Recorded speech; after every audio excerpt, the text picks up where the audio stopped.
Well, hello there. I just wanted to touch bases with you to give you a little update of where we're at in the class right now.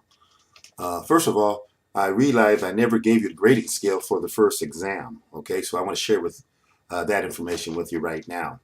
If you received 54 and above, 54 points that is, you received an A. 48 to 53 would be a B.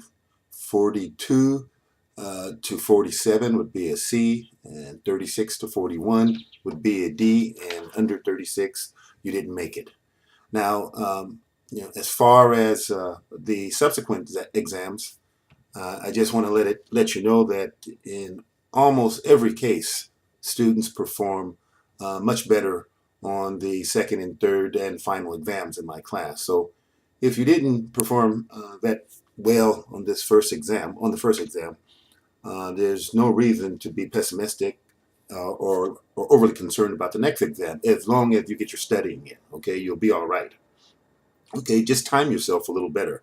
I noticed some of you had made some comments in chat as to your belief that it was insufficient amount of time. Well, an hour and 15 minutes is quite a bit of time. Um, and there were a number of students that finished in 45 minutes. So just time yourself better, and I think you'll do a lot better on this next exam, which is coming up next week. Okay. As far as the discussions are concerned, first of all, there were a number of kind remarks that many of you made in regard to the experience of my brother. So I appreciated that, and I certainly enjoyed the lively discussions that you participated in. Okay, that also goes with the discussion on the cultural roots of poverty. I see that much of you were animated quite a bit in that also. So that was good. Okay, I think it stimulated some interesting thoughts there. Let's see. Uh, in your discussions also, one of the main reasons that some of you are receiving fewer than 10 points is because you're really not offering a critical response on your second posting.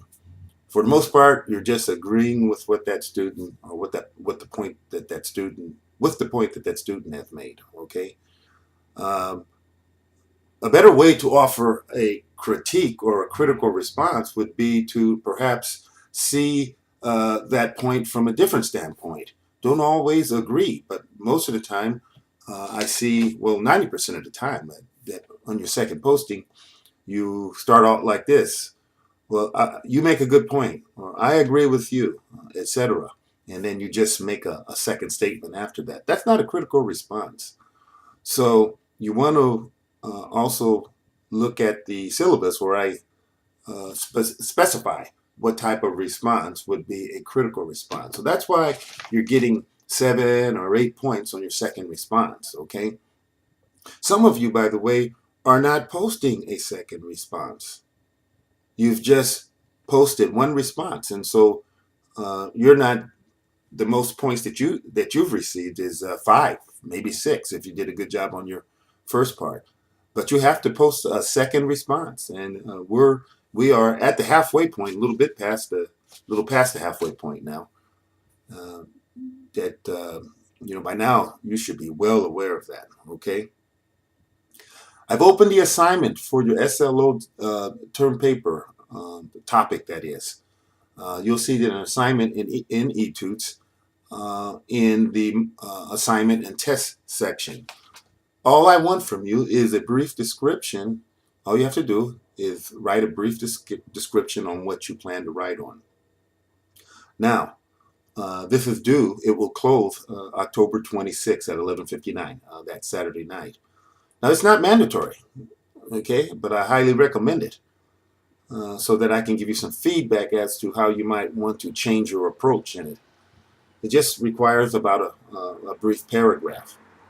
If you don't submit it, if you don't post a description of the topic that you want to write about, then you will not have the opportunity for an early submission. Okay, you can submit your paper early, but you won't have an opportunity to make changes on it, as I indicate in the syllabus. So that disqualifies you from that. So You want to keep that in mind. Some of you are trying to make contact with me through emails. And in the syllabus, I am explicit about that. I prefer to be contacted through private messages, okay? And I'll try to get back with you within 48 hours. So also some of you are leaving messages for me or other students in the chat room. I would, I certainly would discourage that. If you're trying to reach someone, contact that student through private message. Or if you're trying to reach me, contact me through private messaging, okay? Or call me, okay? But email is the last option there, okay?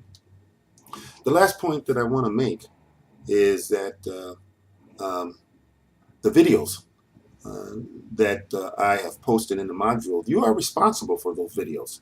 You're responsible for knowing within those videos and understanding the concepts that are articulated in those videos. They typically are just a few minutes long, so it shouldn't take a lot of your time to look at those videos. Okay, so I just want to, let you know that that's mandatory. And on subsequent exams, there will be questions based on those videos, those IntelliCom videos. Okay.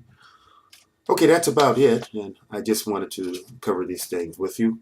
And feel free, of course, to either call me or um, send me a private message if I didn't respond to any questions that you may have. Okay?